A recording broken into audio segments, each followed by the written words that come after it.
What's happening, folks? Back with another reaction, back with some more Japan, and we're going back to Adolescent Sex, 1978, and the next tune in the playlist is Performance.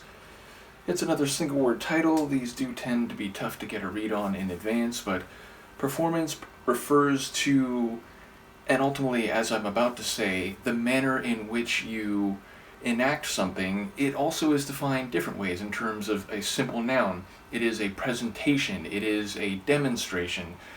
So yes, I feel like it could be about the quality and character of which, or in which something is done, but also the action and presentation itself. So I feel like there's a couple different directions it could go semantically, but it refers to action, I suppose, most fundamentally, and the characteristics that entail that action, whether you're talking about rating them or putting them on a scale, or simply the mere fact of them occurring or manifesting. So yes, ultimately, given that Japan's lyrics are often, not only, to my mind anyway, conceptual and not always clear in a direct sort of narrative way, I would also suggest that some of their songs, the lyrics are only one, and in certain cases, a minor factor in a larger sonic journey and soundscape. So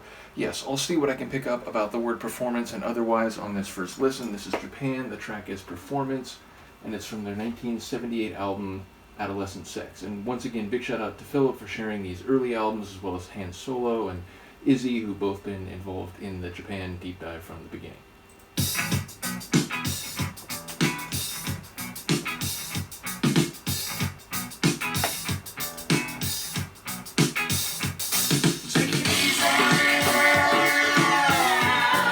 More funk.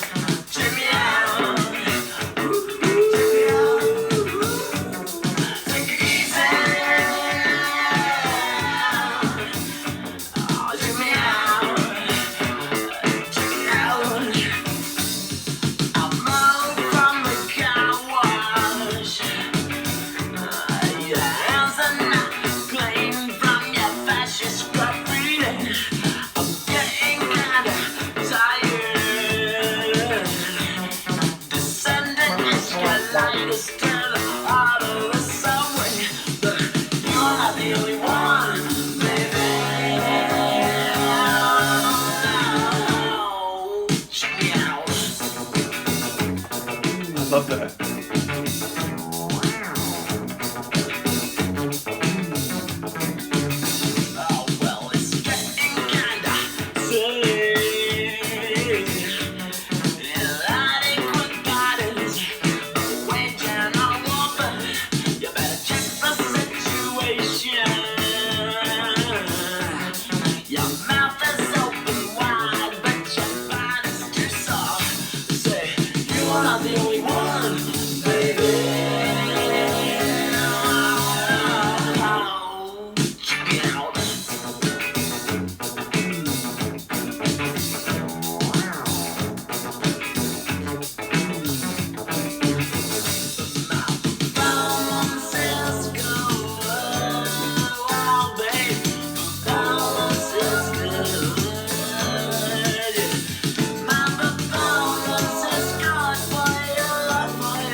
Electric vibrations.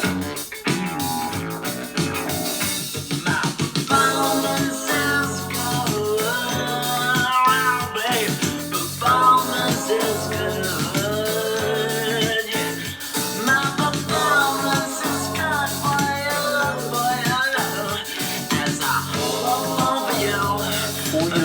that the second part?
So he's just saying for you. There's a moment where I thought he was saying, at least in one of the iterations, that like for your love, but I think he's just like stretching and bending the word you. And indeed, Sylvian's vocal performance in this one is crazy. Like, not only is he extending a lot of words and rising and falling in the melodic tone, but a very like breathy vocal performance, like exhaling, and I think maybe there is some there's a word for it when you express the very concept you're referring to, like if you talk about something being short and you're only using short words, or if you talk about something being passionate when you're sort of speaking in breathy, like heavy tones. It's like you're manifesting the very quality that you're referring to semantically. There's a name for that I can't think of, but yes, it feels like his performance is happening as we're hearing him talk about it. But it's funny because, you know, even though some of it felt like there may be some sexual innuendo or at least expressions, the idea of having like, you know, your mouth is open but your body is soft. But there was a part at the beginning where I swear he says something about like fascist or fascism. So I feel like there may be some dual layered phrases being used where you can take them on a more like interpersonal level, but they could also be some sort of like social or political commentary. Either way, repeatedly referring to his performance.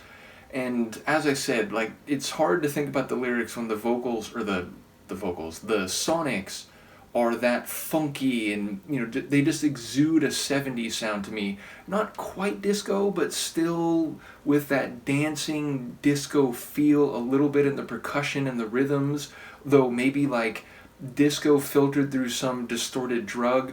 Ultimately, I was wondering a couple moments whether like some of what I was hearing was like a guitar with effects on it, but I think some of it was very much like keyboard, and or maybe even some sort of like drum machine bass. But yes, very elastic sounding, very rubbery sounding, like, as I think I said during the track, like deeply electric vibrations, and that sort of one that would like whiz up and down. It almost sounded like a bit comical, like a bit, you know, silly, quote unquote. So yeah, definitely a lot of funk in the tune, but also a lot of an electronic meets 70s sort of vibe. So yeah, I don't quite know what to make of the lyrics, and again, it feels like a couple of the lines could maybe be functioning on different levels, but either way, it is crazy to hear this album and this track in particular relative to some of the more like art experimental rock on albums ahead of this in time. So it's another example of a deep dive where I've jumped around a little bit in time, and it's always interesting to me when you hear a group later in their catalog and then you jump back to their original sound, or the sound that they hit the scene with. Now again, I've heard people talk about how eventually Sylvian and maybe the group more generally, they weren't thrilled with the way these first couple albums turned out, and, you know, maybe the production wasn't what they wanted, or more like the label was looking for a certain style that was running in a slightly different direction than they would have actually wanted to do, or at least retrospectively felt they should have done. But even so, it is really entertaining to hear Japan in this germinal stage relative to, again, the more experimental and utterly unique sounds that I've heard in their later albums. Not that this wasn't unique, but I've heard a lot of different groups and artists do funk. Some of the stuff Japan did in the early to mid 80s, it's like I've never heard any group do things like that. So again, it's just fascinating to jump around a little bit in their catalog. Once again, thank you to Philip, but also to Han Solo, who provided a lot of the first couple albums that I went through. So yes, let me know what you think of this, and Luca and I, if I can get her off my lap, we'll see you next time. Peace.